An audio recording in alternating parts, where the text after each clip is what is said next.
ಭಾರತೀಯ ಸೇನೆಯ 155 MM ಗನ್ಗಳಿಗೆ ರಾಮ್ಜೆಟ್ ಶಕ್ತ artillery ಶೆಲ್ಗಳನ್ನು ನಿಯೋಜಿಸಿದೆ. ಈ ಬಲ ಪಡೆದ ವಿಶ್ವದ ಮೊದಲ ಸಶಸ್ತ್ರ ಸೇನೆ ಭಾರತದ್ದಾಗಿದೆ. ಡಿಆರ್ಡಿಒ ಮತ್ತು ಐಐಟಿ ಮದ್ರಾಸ್ ಜಂಟಿಯಾಗಿ ಮತ್ತು ಸ್ವಂತವಾಗಿ ಈ ತಂತ್ರಜ್ಞಾನವನ್ನು ಅಭಿವೃದ್ಧಿಪಡಿಸಿವೆ. ಭೂಸೇನೆಯ ಬತ್ತಳಿಕೆಯಲ್ಲಿರುವ ಪ್ರಮುಖ ಶಸ್ತ್ರಾಸ್ತ್ರಗಳಲ್ಲಿ ಆರ್ಟಿಲರಿ ಶೆಲ್ಗಳು ಇವೆ. ಈ ಶೆಲ್ಗಳಿಗೆ ರಾಮ್ಜೆಟ್ ಎಂಜಿನ್ ಅಳವಡಿಸಿರುವುದು ಗೇಮ್ ಚೇಂಜರ್ ಎನಿಸಿದೆ. ರಾಮ್ಜೆಟ್ ಎಂಬುದು ಒಳನುಗ್ಗುವ ದಾಳಿ ಬಳಸಿಕೊಂಡು ಕೆಲಸ ಮಾಡುವ ಎಂಜಿನ್ ಆಗಿದೆ. ತಿರುಗುವ ಕಾಂಪ್ರಮೈಸರ್ಗಳು ಮತ್ತು ಟರ್ಬೈನ್ಗಳು ಬೇಕಾಗುವುದಿಲ್ಲ. ಗನ್ನಿಂದ ಹೊರಹಾರುವ ಶೆಲ್ ಒಂದು ನಿರ್ದಿಷ್ಟ ವೇಗ ಪಡೆದಾಗ ರಾಮ್ಜೆಟ್ ಎಂಜಿನ್ ಸಕ್ರಿಯಗೊಳ್ಳುತ್ತದೆ. ರಾಮ್ಜೆಟ್ ಎಂಜಿನ್ಗೆ ಗಾಳಿಯೇ ಪ್ರಮುಖ ಶಕ್ತಿ. ಈ ರಾಮ್ಜೆಟ್ಗಳನ್ನು ಸಾಮಾನ್ಯವಾಗಿ ಮಿಸೈಲ್ಗಳಿಗೆ ಅಳವಡಿಸಲಾಗುತ್ತದೆ.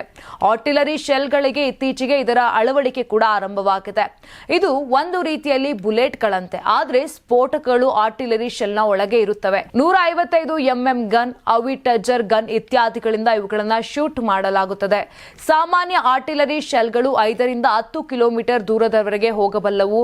ರಾಮ್ಜೆಟ್ ಶಕ್ತ ಆರ್ಟಿಲರಿ ಶೆಲ್ಗಳು 50 ಕಿಲೋಮೀಟರ್ ದೂರದವರೆಗೂ ಗುರಿಯನ್ನ ಹೊಡೆದುರುಳಿಸಬಲ್ಲವು. ಇನ್ನು ಕ್ಷಿಪಣಿಗಳಿಗೆ ರಾಮ್ಜೆಟ್ ಎಂಜಿನ್ ಬಳಸಲಾಗುತ್ತದೆ, ಆದರೆ ಆರ್ಟಿಲರಿ ಶೆಲ್ಗಳಿಗೆ ಇದನ್ನು ಅಳವಡಿಸುವ ಪ್ರಯತ್ನ ಇತ್ತೀಚಿನ ವರ್ಷಗಳಿಂದ ಆಗ್ತಾ ಇದೆ.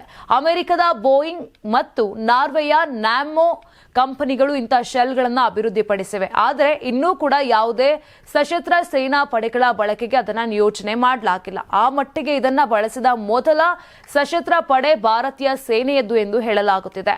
ಸಂಕ್ರಾಂತಿ ಹಬ್ಬದ ಪ್ರಯುಕ್ತ ಆಟ್6 ಮತ್ತು ಕರ್ನಾಟಕ ಟಿವಿ ವತಿಯಿಂದ ರಾಜ್ಯ ಮಟ್ಟದ ಸಂಕ್ರಾಂತಿ ರಂಗೋಲಿ ಸ್ಪರ್ಧೆ.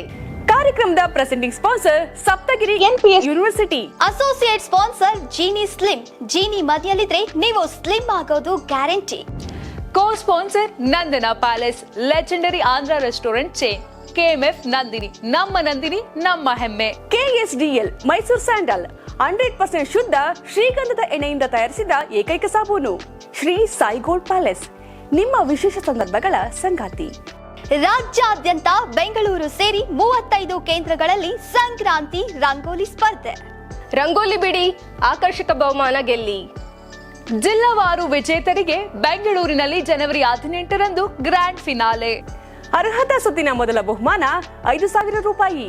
ದ್ವಿತೀಯ ಬಹುಮಾನ 3,000 ರೂಪಾಯಿ. ತೃತೀಯ ಬಹುಮಾನ 2,000 ರೂಪಾಯಿ. ಫಿನಾಲೆಯ ಮೊದಲ ಬಹುಮಾನ 30,000 ರೂಪಾಯಿ. ದ್ವಿತೀಯ ಬಹುಮಾನ 20,000 ರೂಪಾಯಿ. ತೃತೀಯ ಬಹುಮಾನ 10,000 ರೂಪಾಯಿ. ಹೆಚ್ಚಿನ ಮಾಹಿತಿಗಾಗಿ ನೋಡ್ತಾ ಇರಿ ಕರ್ನಾಟಕ ಟಿವಿ. ಯಾರಾಗ್ತಾರೆ ಎಂಎಲ್ಎ ಅಭ್ಯರ್ಥಿ 2028 ಶೀಘ್ರದಲ್ಲೇ. ಪ್ರತಿದಿನ ಒಂದೊಂದು ಕ್ಷೇತ್ರದ ಟಿಕೆಟ್ ಆಕಾಂಕ್ಷಿಗಳ ಸಂಪೂರ್ಣ ಮಾಹಿತಿ ಪೊಲಿಟಿಕಲ್ ಜರ್ನಲಿಸ್ಟ್ ಕೆಎಂ ಶಿವಕುಮಾರ್ ಅವರಿಂದ. ಕರ್ನಾಟಕದ ನಂಬರ್ 1 ಡಿಜಿಟಲ್ ಮೀಡಿಯಾ ನಿಮ್ಮ ನೆಚ್ಚಿನ ಕರ್ನಾಟಕ ಟಿವಿಯಲ್ಲಿ ಮಾತ್ರ.